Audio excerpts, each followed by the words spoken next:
ৰাজনীতিকৰ বাকযুদ্ধত ক্ৰমত ৰসাল হৈ উঠিছে ৰাভা হাছং পৰিষদীয় নিৰ্বাচন।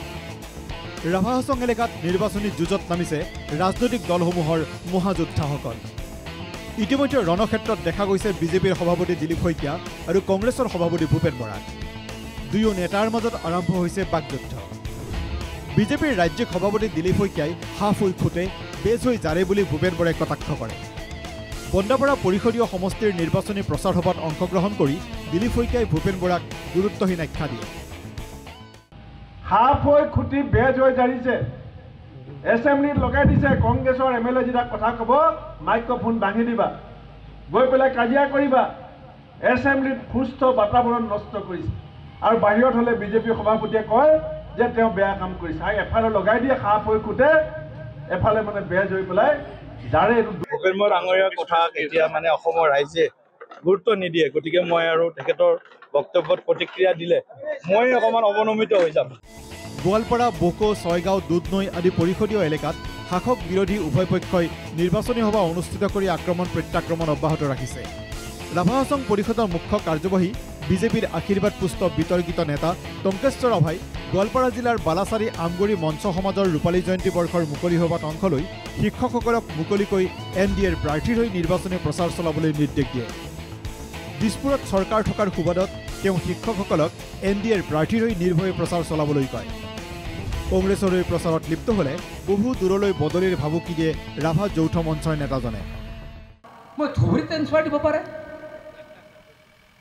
মই ইচ্ছা কৰিলে একে ধুবুৰীত একেবাৰে শ্ৰীৰামপুৰলৈ যদি ট্ৰেন্সফাৰ দি থৈ দিওঁ কম দিগদাৰ হ'ব। এই তিলাপৰাৰ পৰা কেইটালৈকে যাব কাৰণে টিভিত ভোট দিয়ক, ডাইৰেক্ট কৈ ফুৰিব লাগে। কাই কমলে নিব? কংগ্ৰেছ। হৈ কংগ্ৰেছ দিবা কিবা কম নেকি? চৰকাৰ আমাৰে না, দিছপুৰত দিল, ভয় খাব দৰকাৰ নাই। গতিকে ৰাভা মানুহৰ যিমান চাকৰিয়াল আছে এই ইলেকশ্যনত আমাৰ হৈ কেম্পেইন কৰক। যদি কংগ্ৰেছৰ হৈ কেম্পেইন কৰে কানা হ'ব, তাৰ ট্ৰেন্সফাৰ চাকৰি মই কৰিমগঞ্জত পঠাই দিম মই, যদি মাষ্টাৰ হয়। গোৱালপাৰাৰ দৰংগিৰিত নিৰ্বাচনী প্ৰচাৰ চলাই টংকেশ্বৰ ৰাভাৰ পৰা পৰিষদৰ হিচাপ বিচাৰে ভূপেন বৰাই। মই টংকেশ্বৰ ৰাভাক কৈছোঁ যে আপুনি যদি ধোৱা তুলসীৰ পাতেই হয়, আপুনি হিচাপটো দিবলৈ কেলে ভয় খাইছে? আপোনাৰ বিৰুদ্ধে দুৰ্নীতি অভিযোগ আছে, আপোনাৰ বিৰুদ্ধে ভ্ৰষ্টাচাৰৰ অভিযোগ আছে। ইলেকশ্যনটো আপোনাৰ কাৰণে সুযোগ। আপুনি এখন পুস্তিকা উলিয়াওক, লাগিলে প্ৰিণ্টিঙৰ খৰচটো মই দি দিম যে মই ইমান টকা পাইছিলোঁ, আমুক গাঁৱত ইমান টকা দিলোঁ, তামুকত ইমান টকা দিলোঁ, হিচাপ এটা দি দিয়ক। ৰাইজেও চাব, আমিও চাওঁ। প্ৰত্যুত্তৰত টংকেশ্বৰ ৰাভাই কংগ্ৰেছে তেওঁক ভয় কৰা বুলি মন্তব্য কৰে। মানে ভাৰতীয় জাতীয় কংগ্ৰেছ সৰ্ববৃহৎ এটা ৰাজনৈতিক দল, আৰু সেই ৰাজনৈতিক দলটোৱে টংকেশ্বৰ ৰাভাক ভয় খোৱাটো এইটো আচৰিত কথা। দক্ষিণ কামৰূপৰ ছয়গাঁও বোকো সমষ্টিৰ বীৰপাৰাত সোমবাৰে অসম প্ৰদেশ তৃণমূল কংগ্ৰেছৰ এখন নিৰ্বাচনী সভাত অংশ লৈ কংগ্ৰেছৰ বিৰুদ্ধে সৰব হয় দলটোৰ ৰাজ্যিক উপসভাপতি দুলু আহমেদ। ৰাভা হাছঙৰ নিৰ্বাচনত কংগ্ৰেছ প্ৰাৰ্থীয়ে ধন লোৱা বুলি দাবী কৰে দুলু আহমেদে। ৰেকিবুদ্দিনে দিয়া প্ৰাৰ্থী দুগৰাকীয়ে বিজেপিৰ পৰা টকা লৈ ইতিমধ্যে মনোনয়ন পত্ৰ উদ্ধাৰ কৰিছে, কংগ্ৰেছ সভাপতি বিচাৰি ফুৰিছে। আৰু দুগৰাকী প্ৰাৰ্থী আছে।